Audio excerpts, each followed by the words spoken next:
Hello, everyone. It is 5 o'clock p.m. on the Pacific Coast, 6 o'clock Mountain Time, 7 o'clock Central Time, 8 o'clock on the East Coast, and it is time for Train with the Coaches. This is the show where we talk everything running, triathlon, swimming, nutrition, training, racing, anything related for endurance sports that you would like to talk about. And tonight, of course, my cohort in crime is here. Coach Sherry Ann is here. Yes, she is, and we're ready to go about tonight. But before we get started, I want to make a couple of team shout outs. I used to do this on a regular basis on the show, and then kind of got slipped away. But I want to make sure that we get back to doing that. And this week we've had quite the week, so to speak. We had a couple of people have great 50-milers on the team. Stephanie Fonda had a big PR at her 50-miler, and who else had some great races? Scott Harden. Yep, Scott Harden had a great sprint, wonderful sprint. He's getting ready for Ironman Arizona, so it was a great first race of the year to start him off right. So I'm excited for him. Yeah, Scott had a great race. What else happened on the team? I'm old, I forget. Oh, I raced. Oh, it's always about you. Yeah, and the big news is, I guess, and for the podcast this week, Sherry Ann raced her first 100-miler this past weekend, and I got to go out and be her crew in Zion National Park in Utah. She ran the Zion 100 and had a great day, 24 hours and 30 minutes, and was 5th overall female and first in her age group. Congratulations. Thanks, sir. Would you like to talk a little bit? It was quite the experience. You want to talk a little bit about that experience? For people out there who are thinking about taking on the 100-miler, maybe we should talk a little bit about that before we get into the technical part of the show. You're going to talk a little bit about the preparation, what you went through mentally, some of the challenges that you faced during the race. Yeah, I think it's always very interesting when you first take on an event that you've never done before, knowns. And even when you have the knowns, every race is different.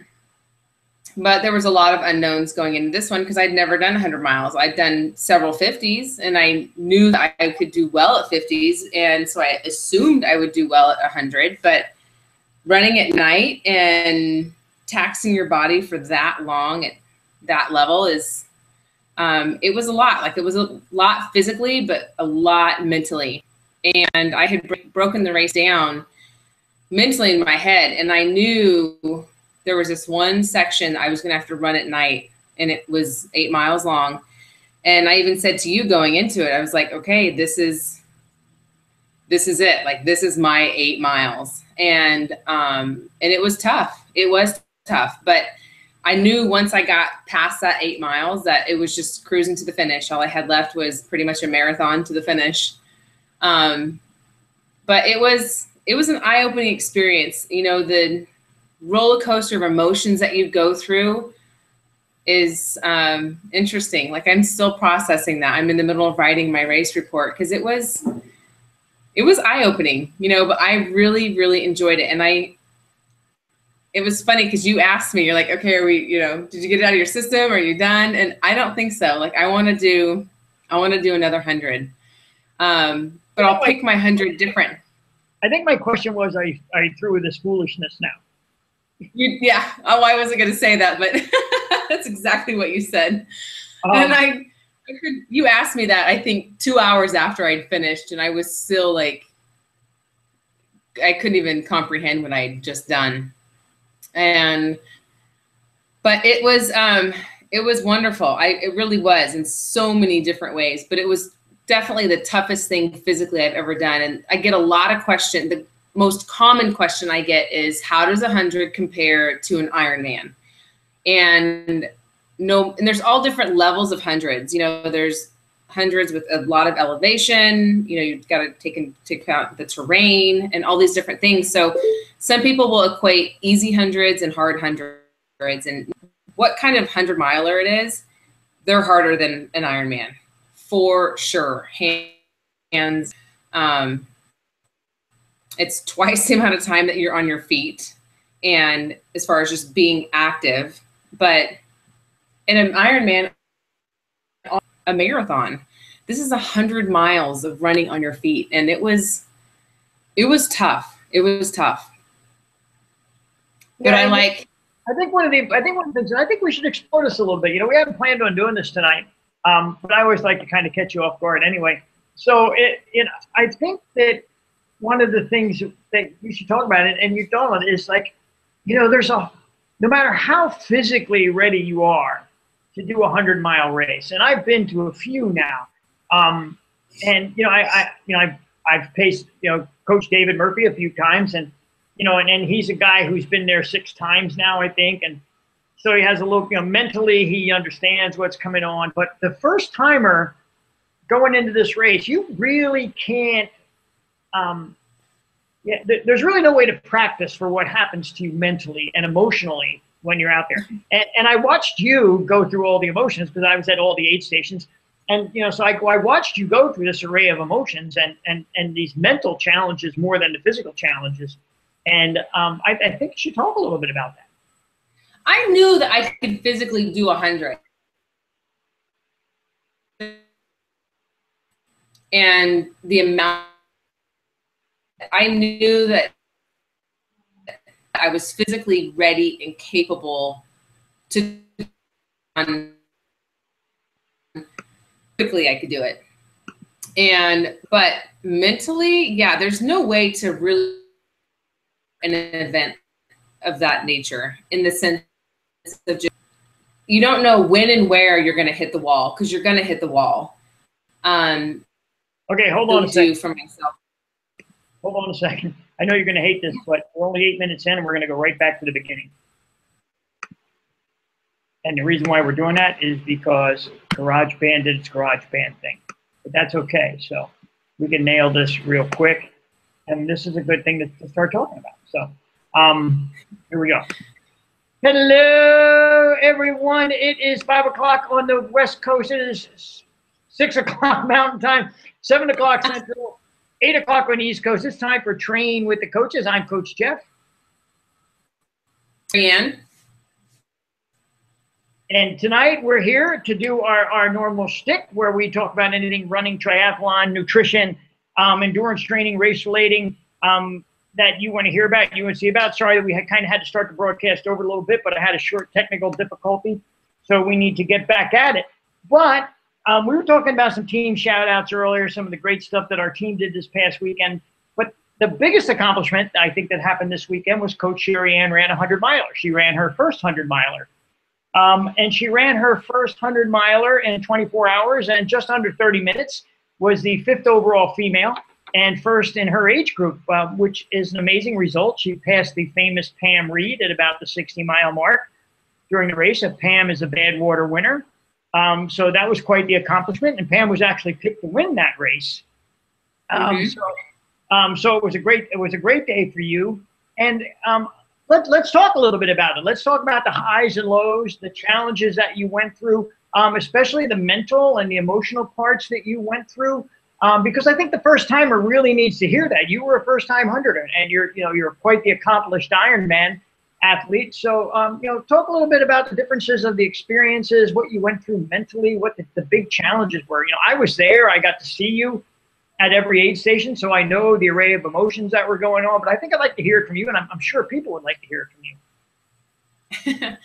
Of course, yeah. It was. I knew I was physically ready for the race. Like, I knew that I could do 100 miles, and that's just because of the confidence that I had in my training. I'd gotten several long runs in, and I know that I can physically dig deep and go where I need to go to do something like that. And I just didn't know what I was going to feel like mentally. And that unknown to me was probably the biggest daunting unknown of everything. And because you can't really prepare for that. You don't know what you're going to go through. You don't know to hit the wall, because you are going to hit the wall, and you don't know what it's going to look like. But the one thing I did tell myself going into it was, you're going to have highs, you're going to have lows. Just ride the waves, because when you're in a low, just hang on tight, because you'll have another high. And enjoy it, because you're going to hit a low.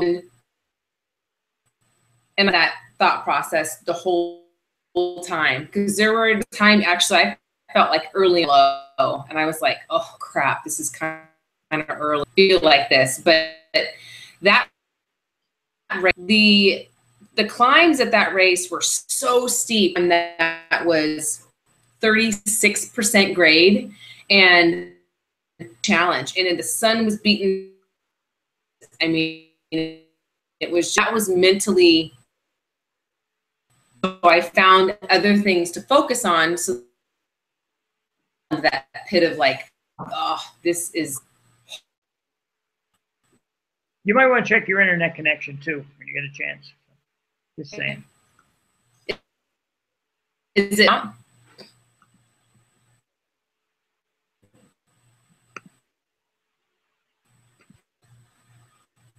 Is your internet connection okay? Oh yeah. Yeah, because you're really breaking up audio wise. So. I stopped the recording. So.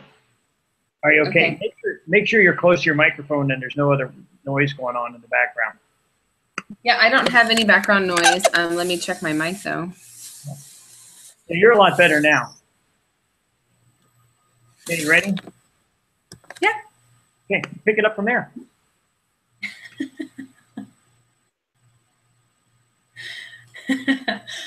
So I would say that there was a lot of mental ups and downs. But every time I had a down, I knew I was going to be okay. It was just find the next thing to focus on. And I just broke the race up. And there was one section at night that I knew I was going to have to do by myself. And it was an 8-mile section. And I knew that if I got through that section, I was good to go. I was fine. And that was good for me, because then I knew all I had left was 25 miles. It was less than a marathon. Like, I can do that. Anybody can do that. But I'll tell you, that last 25 miles was tough. It was tough. I'm sitting here laughing because there's a lot of first-time marathoners who are listening to this show, and you're like, all I had left was 25 miles, and anyone can do that. Yeah.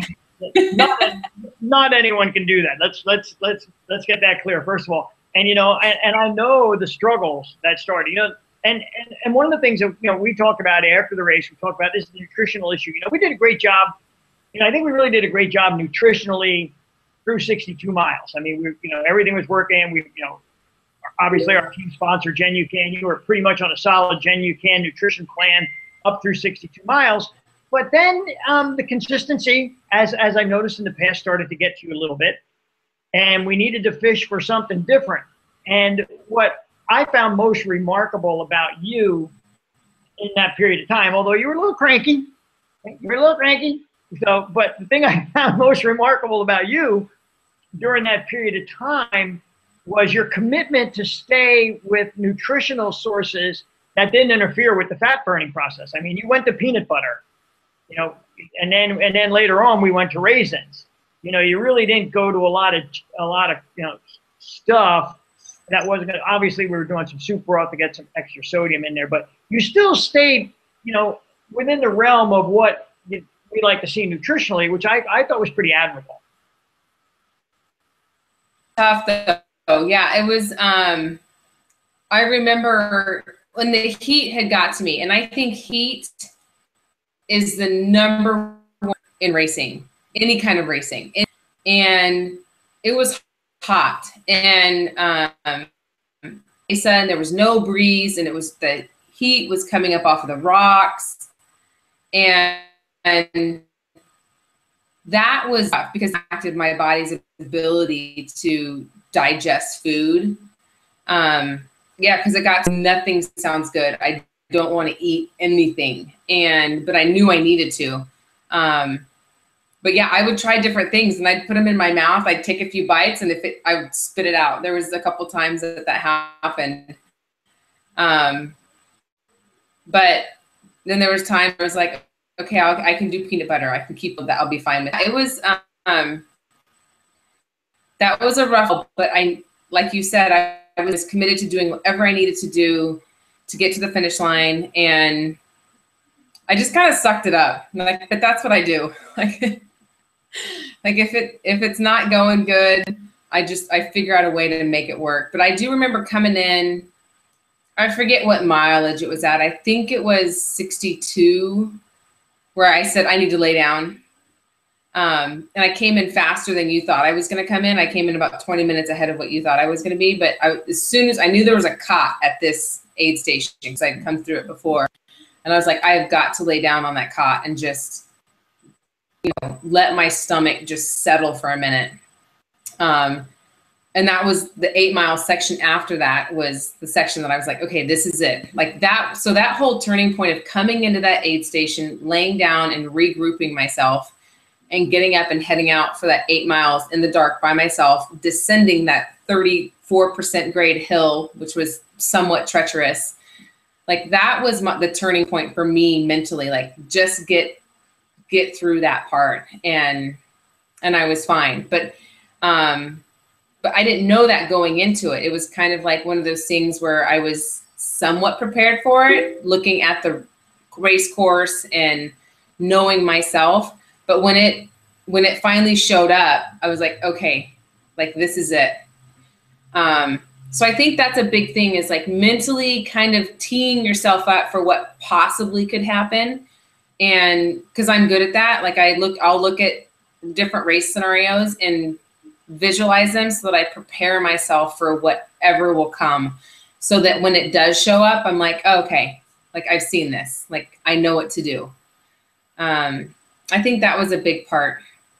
Yeah, and I'm glad you hit on that. So so we don't make any bones about it. Everyone knows I'm your biggest fan, and you possess something that all good athletes have, and all good endurance athletes have. First of all, there's always two ways to go to a race. There's people who go to race, say, I'm going to run this race and have a good time and enjoy myself.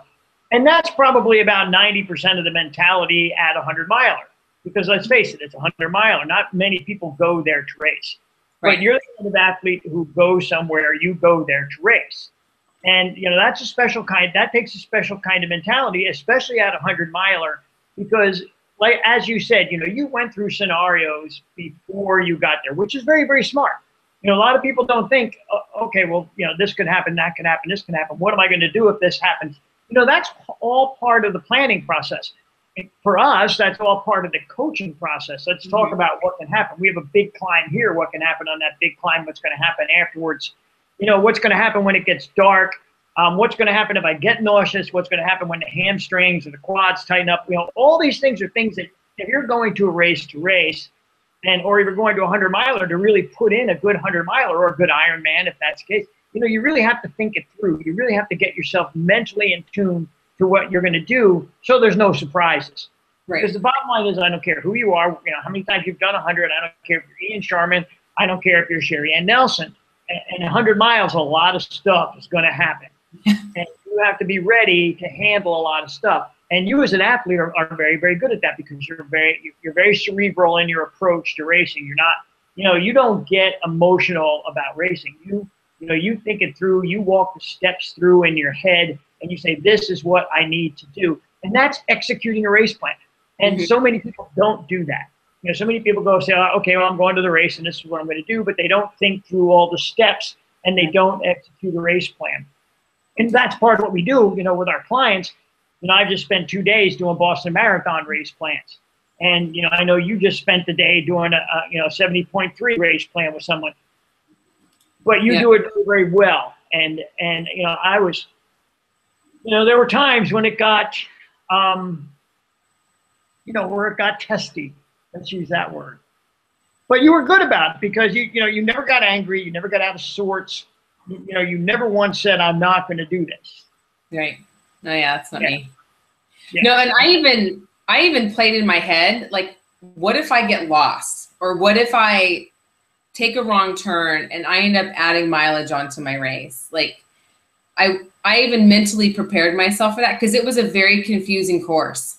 And I thought, okay, if you end up screwing up and adding mileage on, you're not going to let it undo you. Because there's a lot of people that are like, like Like it freaks them out. But yeah, I thought about everything. But yeah, I don't ever really remember getting testy though. I remember being short. Like I don't want to eat anything. Like I did, like just I needed to like focus, but not getting testy.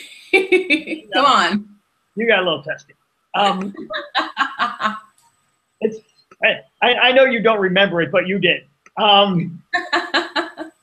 But that's okay. I mean, that's okay. You're only expected to go through those, that range of emotions. Oh yeah. You're going through a 24-hour period of racing. It's not a 24-hour hike. You were out there for 24 hours racing and moving.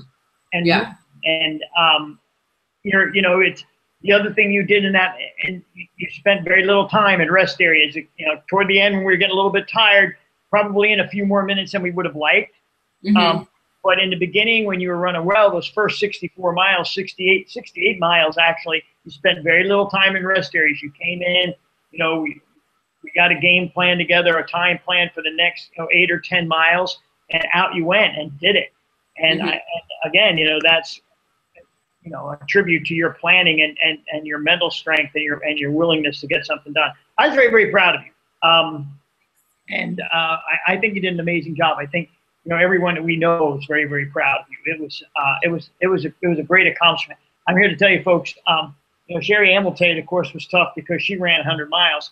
I'm telling you, I walked that course, a lot of it, and that course is tough. It was a hard course. They had to use ropes in the first couple of miles. It was so steep. They had ropes there for people to climb up. And then there was that 34% grade from I think it's like mile 30 to 35. And that was pretty ugly. Mm-hmm. And I was at the top of that, and I saw a lot of people coming up that hill who weren't going much farther after that.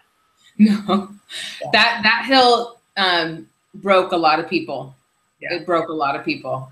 And the other thing that I didn't expect, and this was one thing that I didn't prepare for, and that it mentally took a toll on me, was the terrain. Like once you got to the top of the mesas, it was a lot of rock. Like they call it slick rock, but it was just weathered rock that we were running on. So you couldn't really get into a groove. You really had to watch your footing.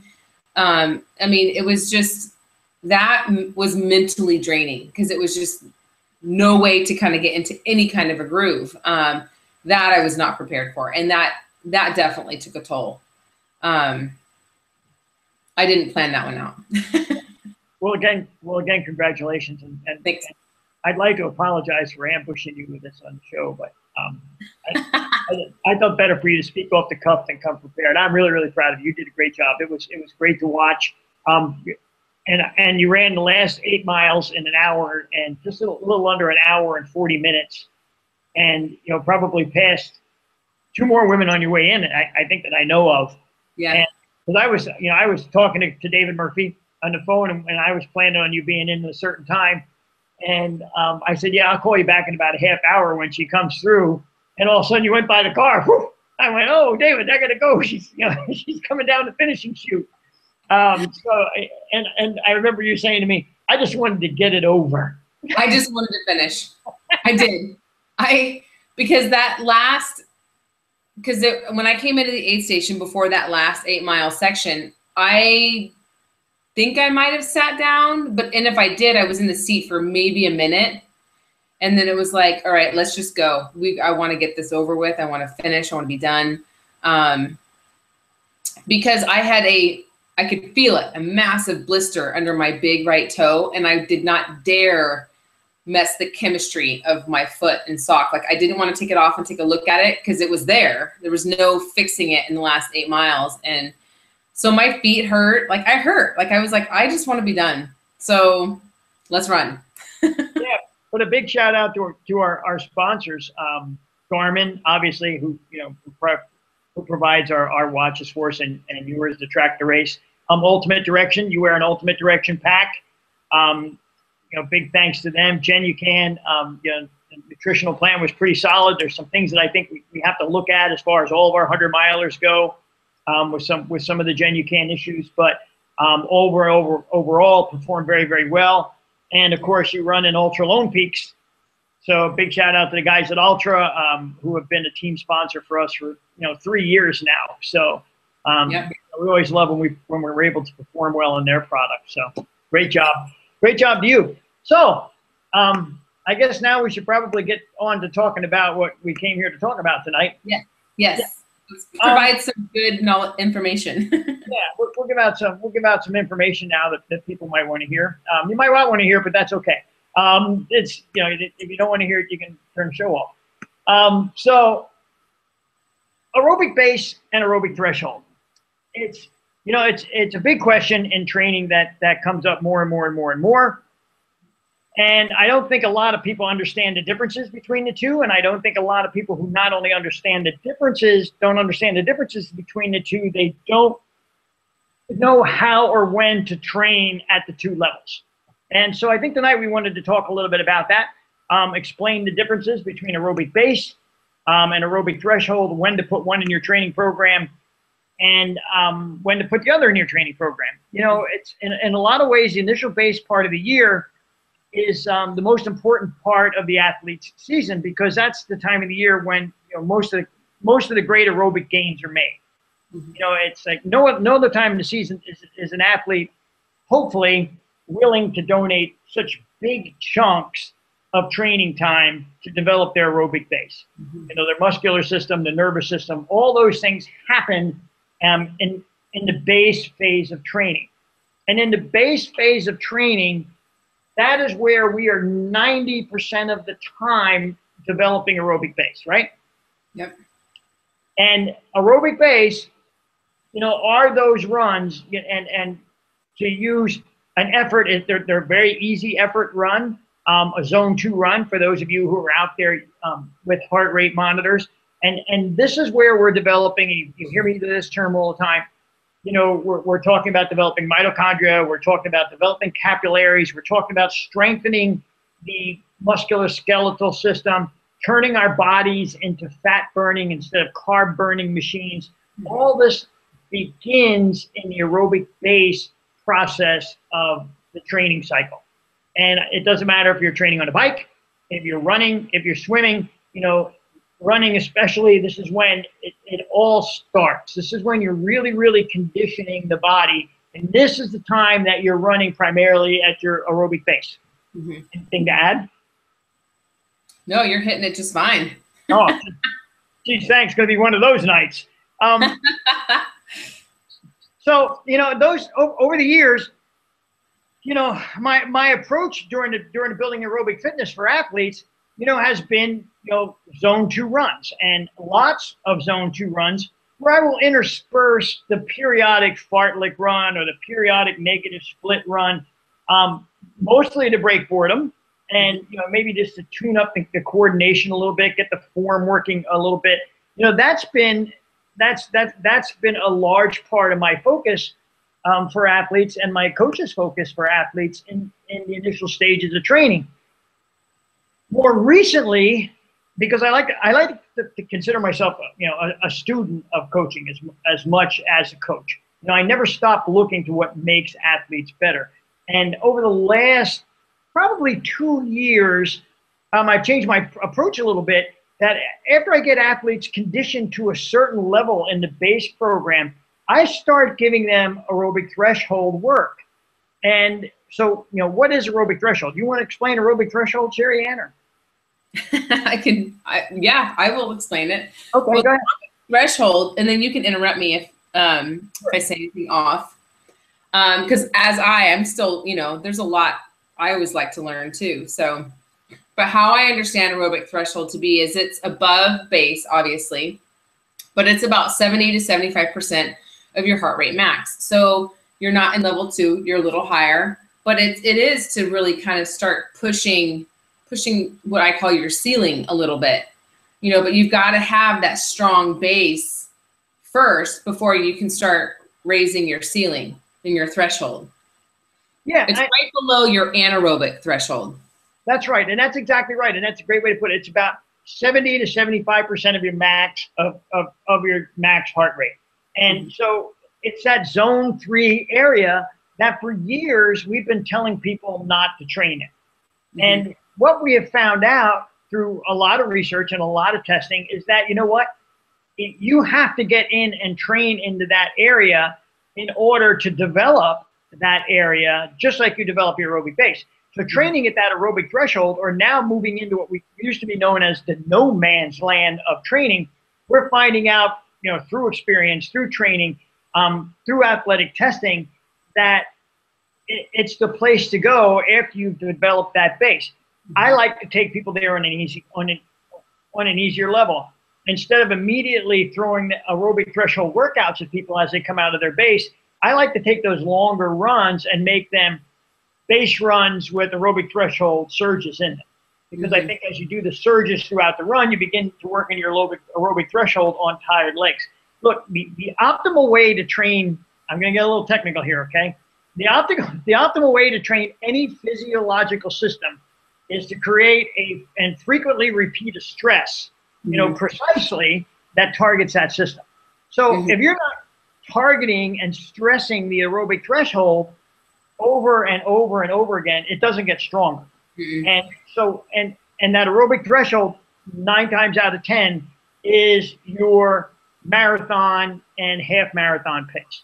So you have to be willing to go out there and do some runs in that mid upper zone 3 area, because that's where you're going to be in a lot of your race stress conditions.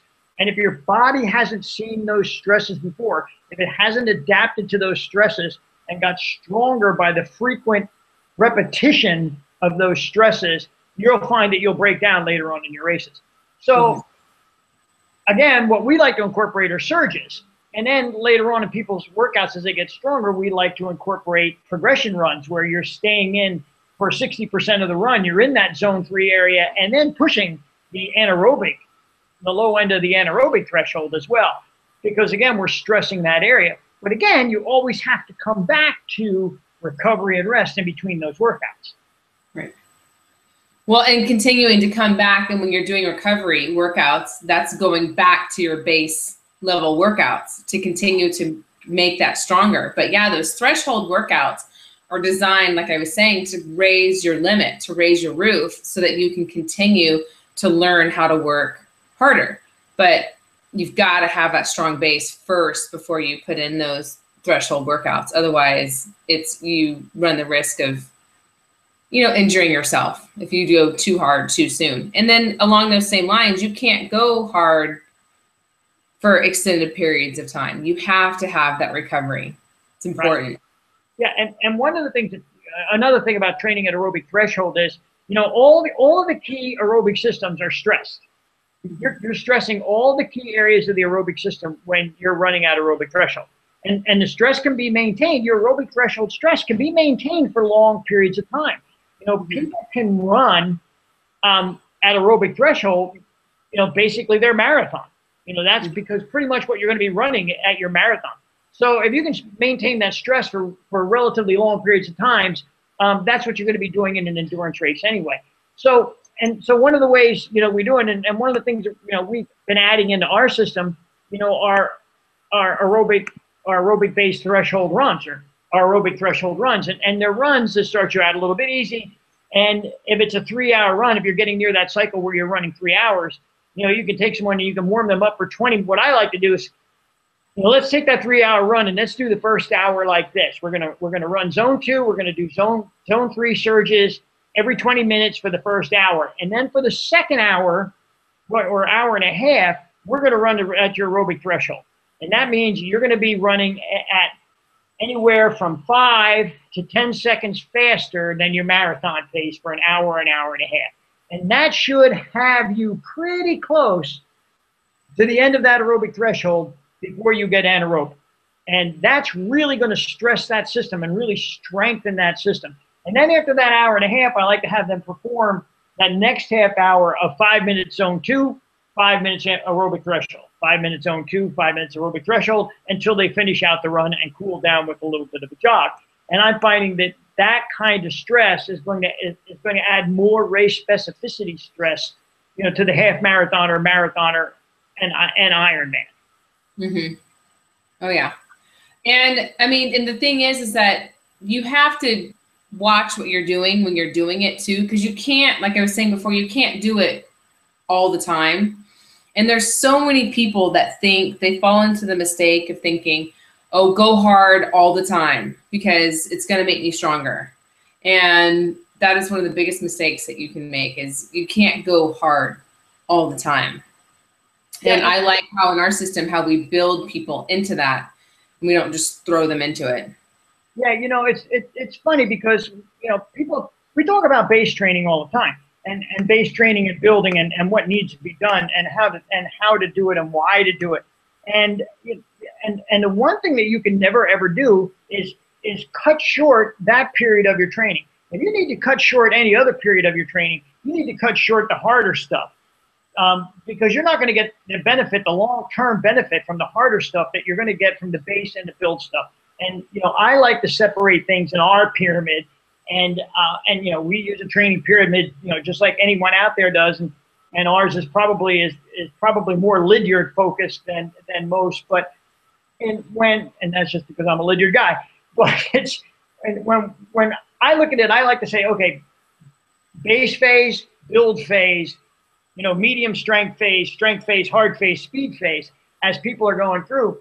And that build phase, after you've established that solid base, is now up the point where you can start putting in the AT runs, or the AET runs, or the anaerobic threshold, the aerobic threshold runs, to start stressing the system that way. But, you know, a week for me, for a runner, and even for a triathlete, will look like, you know, maybe Tuesday, an hour and 25 minutes at aerobic threshold, and then Wednesday a recovery run, and then maybe Thursday a swim, or a swim and a run, you know, depending if it's, you know, what kind of athlete I'm working with. But there's always a recovery day after a hard day, and always, even if it's an aerobic threshold day, I like to put a recovery run or some kind of recovery bike or something, or swim in there afterward before going to the next workout. Mm-hmm. Yeah, I like how you said earlier, because you kind of touched on it, that with my athletes, like, because everybody, I mean, the people that we deal with are everyday people that have jobs, they have families, you know, and so they're juggling multiple things as well as trying to put in these training plans that we're writing for them. And one of the first conversations I always have with them is, if you get into a situation where you have to cut a workout because of family or work or whatever, we need to talk, because there's a priority system with our workouts, and you never cut the long base, aerobic base workouts. Never, never, never. If you're going to cut anything, we're cutting the anaerobic workouts, you know, the high intensity workouts, because you're not going to get as much benefit from those as you are the aerobic base and the aerobic threshold workouts. And so, yeah, it's, you know, those are so, so key to the longevity of your racing career or your training and your health. Yeah. So I don't think people understand how important they are. Yeah. And I emphasize this to people all the time who don't really understand all of the benefits that you get from your aerobic base. And, you know, and if you go back and you know, I always use Lydiard, again, because I'm a Lydiard guy. By the way, I just, you know, got found out today that I just passed my last series of Lydiard tests.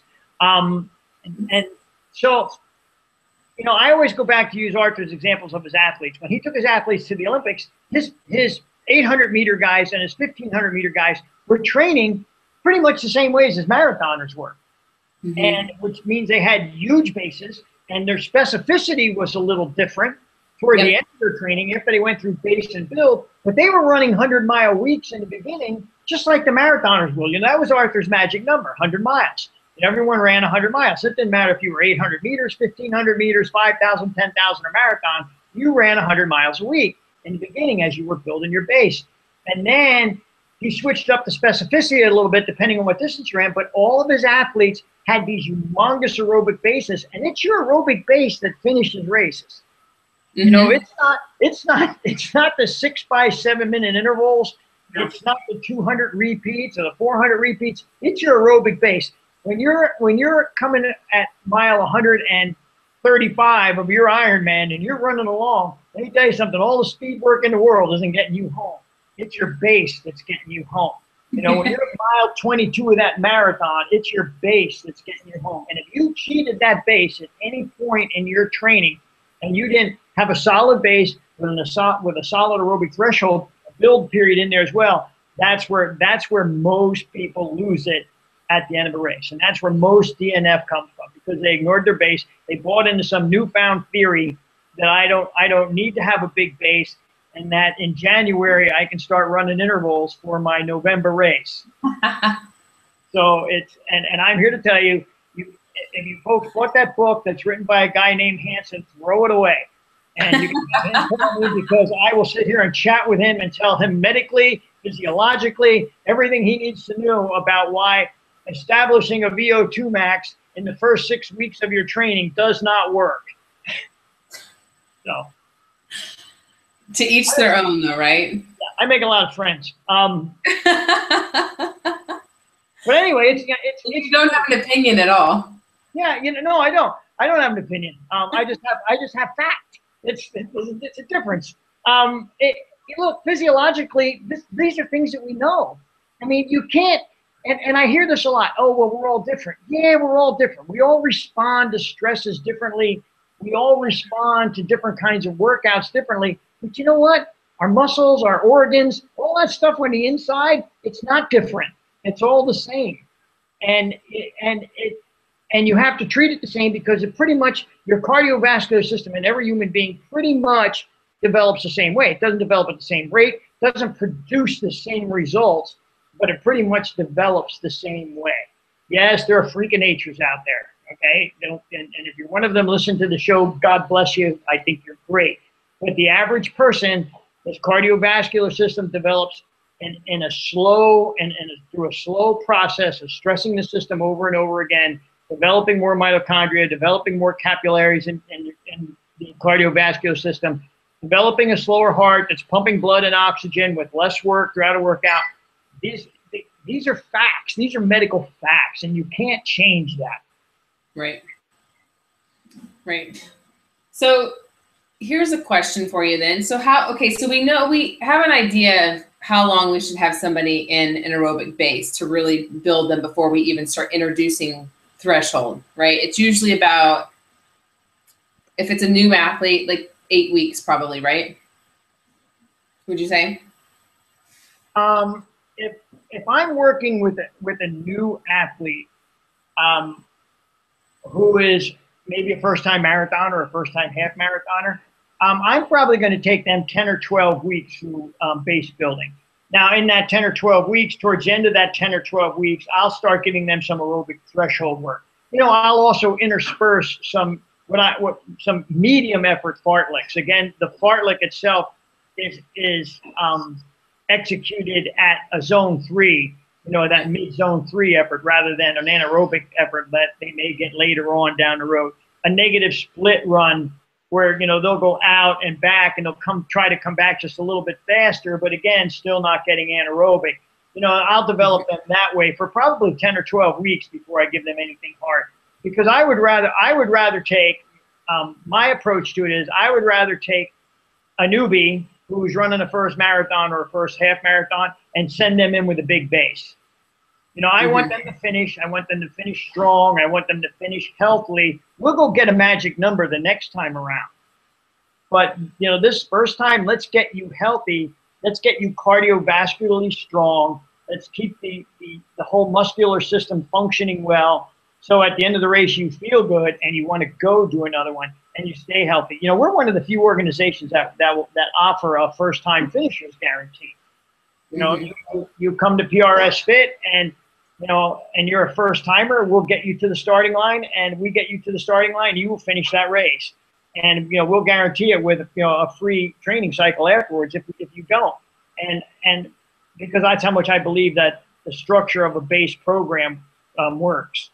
Right. I always scare you when you hear my philosophies all of a sudden. Sometimes. You're what? When you hear my philosophy, sometimes does it get a little scary for you? Or no. He's like, oh my God, I'm taking over this company. I got this crazy guarantee. No, because I feel the same way. Like I'm always about giving people the confidence in our training, because I believe in our training. I mean, and so that's all it is just giving people the confidence. That's how I look at a guarantee. It's like, here, I'm giving you the confidence that you're going to be able to do this. So, yeah. And I'm confident enough in our system to say that it will. You know, and I use, and David Pittman was a guy who used to be on the team, and David is, you know, David's in his 50s, and, you know, a 4-time Boston marathoner, you know, a 20, 25 marathoner one time. And about a year or two ago, David said, I'm done doing marathons. I'm going to take the winter off. Let's just keep my base up and stay healthy. So what we did were like zone 2 runs and some zone 2 runs with surges. I mean, we did no speed work, no tempo work of any kind for 6 months. Nothing. Mm-hmm. He called me up and said, hey, I'm going to run a 5K this week. I said, well, he said, what do you think I should do? I said, well, you got a huge base. You might as well go out and go after it, you know. So we did a week. We did a week of firing up the legs. We did a couple of taper runs with some quick repeats in them just to get the legs fired up. So we made sure that the fast twitch fibers weren't going to explode when he asked them to. He actually ran 17 something, and it was a 5K PR for him at 52 years old, coming off of nothing but 6 months of base. You know, those are the kind of benefits that you can get from having a big base that a lot of people don't realize. Yeah, I agree. I mean, candidly, I think that's how I did so well at my first Ironman, because I'm a runner by trade. That's what I've been doing my entire life. And most of it was just base running, because I've got 3 kids. So it was just a matter of getting out and getting in some miles. And yeah, I mean, base running it's where it's at. And it's funny because there's so many athletes that I train that I have to tell them just trust the process, because they're busy researching stuff on the internet or reading things or not trusting that their ability. And I find myself so many times going, trust the process. It's not trust me, it's trust the process, because you're going to do just fine. You're going to do just fine. And it's trust a system that's been around for over 60 years. Yeah. It's been working for 60 years. And here's the thing. We use the term heart rate based training, and it scares a lot of people when it shouldn't scare a lot of people, because understanding your heart rate, understanding what's happening internally is probably more important than understanding what's happening externally. Too few runners, cyclists, triathletes are in touch with what's going on internally when they're working out or running. And you really need to understand that. And that's what you get from an effort-based training program or a heart rate-based training program. You really get a feeling for what's happening internally because you see it afterward. Look, I have been out there, and I know the deal. I've been out there at a race, and the crowd is screaming and roaring, and you feel like $1 million, and you're running along, and you're clipping off those 5:20 miles, and you think you're running like low zone 3 because everything's going well. You got the big grin on the face, the hands are loose, everything's happening, and then look at me go, and you look down at your watch and it's saying 181 beats a minute, which for me is like 3 beats below exploding. And at that point in time, if you know what's going on with your body, you're done. You might as well enjoy how much of that 5-minute mile you have left in you, because at the end of whatever that is, you're done for the rest of the day. And that's from not understanding what's going on internally. You don't need to go out there and be looking at your wrist every 10 minutes when you run. But you need to feel it, and you need to dial that feeling in with the actual data, so that you get in touch with who you are internally. We're an internal mechanism. I don't know of, there's very, very few people who collapse at a race from the wind blowing against the skin on their cheeks. But lots of people die, lots of people collapse and fall over and don't finish from exhaustion because internally they shut down. And that's the process. Teaching the internal parts of the body, teaching your organs, your muscles, your heart, your cardiovascular system, everything to operate at a much more relaxed pace inside, not necessarily outside. I was sitting here last night with 2 of the girls who were sending to Boston on Monday, and one of the girls was an ultra runner. When she came in, she said she still can't run fast enough to keep up with how slow her heart rate is. We're talking about her race pace now. She has done training runs because this huge base that she has. She's going into this race, and Susan is 52 years old, and her goal is to run around 3:40, which is like a 12-minute PR for her. And when we look and say, okay, well, that's an 8:23 mile, it's like, I'm out doing my repeats at 7-something. And it all came from just going in and working that base and getting the legs caught up to how strong she was cardiovascularly going into this race. And then throwing some aerobic threshold stuff at her later on in the process. But that's what happens, and it's been around forever, and it's been around longer than Hansen has, and it works better than any of the shortcuts that are out there. The shortcuts just don't work. Who's calling you? Don't they know you're doing a podcast? I don't know. Some people know. Some people have absolutely no respect. Thursday night, folks, 5 o'clock Pacific time, 6 o'clock Mountain time, 7 o'clock Central, and 8 o'clock Eastern. I am on train with the coaches, with Coach Sherry Ann. So do not. Well, I mean, I like this topic only because it's something that can never, get old. And it's always beneficial to every athlete to really understand the importance of base and when and how you put the aerobic threshold in to kind of what I call raise your roof to start making you a stronger athlete. But it definitely, I mean, you've got to incorporate it, but you got to incorporate it at the right time. Yeah, and here it is to encapsulate it. You're starting a program and you want to get faster and you want to get stronger and you want to get longer, whether it's as a marathoner, an ultra runner, or a triathlete. Figure out what you need at the end of the program, how many weeks you need at the end of your program to develop some of those skills that you may be lacking, and then go right back to the bottom of the pyramid and say, okay, I'm going to start establishing a big base again. You can grow that endurance base for 10 years. Go back to that base, and if you already have a good base, build on top of it. Don't eliminate it because you've been there before. Make it even bigger. Go out and establish that great big base. Do that through the first 4 or 6 weeks of your process. Intersperse some medium effort, fartleks and negative splits, and then start throwing in some of the aerobic threshold workouts in between. That's when you get into what we call, you get out of base, you get into build. And you're starting to develop that aerobic threshold along with establishing your base runs as well, because now you're matching them both together. And then as you climb the pyramid a little bit more, most of your long Sunday runs should be aerobic threshold runs of varying types. You can go out there and say to yourself, okay, I'm going to run 5 to 10 seconds faster than my projected marathon pace. That's one way to do it. Not my favorite way, because if you're having a bad day, you might be running at your aerobic threshold heart rate wise, but still not achieving that number just because your legs aren't firing or for whatever. You might be sick, you might be a little fatigued. The effort still, the benefit still comes from the effort. That's why I like to tell people, go out and do it 5 to 10 seconds faster than your marathon pace, but keep it in that mid to upper zone 3. That's where you want to be. Our athletes all know their training zone, so they can do that. But if you're not an athlete, it looks like you're really kind of looking at, running at that area where you first have to catch your breath. That's generally the sign that you're in zone 3 or in that aerobic threshold, where you first have to start to catch that breath. And, that might be 5 or 10 seconds faster than your projected marathon pace. I usually equate it to, you can get, a solid 3 to maybe 5 words out, if you're talking. Like if you're in your aerobic base, you should be able to have a fairly decent conversation with somebody if you're running. Once you get to threshold, it's like 3 to 5 words. That's how I look at it. That's how I tell people. That's excellent. So we got a couple minutes left. If there's anyone in the chat room who wants to pop up a question, ask us a question, we'll be more than happy to do that.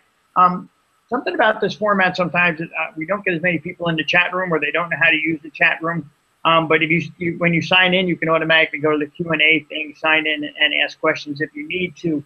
So if there's anyone out there who has a question, please feel free. This is the time. What's up for you? What's up for you this weekend? I know there's a sign on my door on Monday that says "Do not disturb."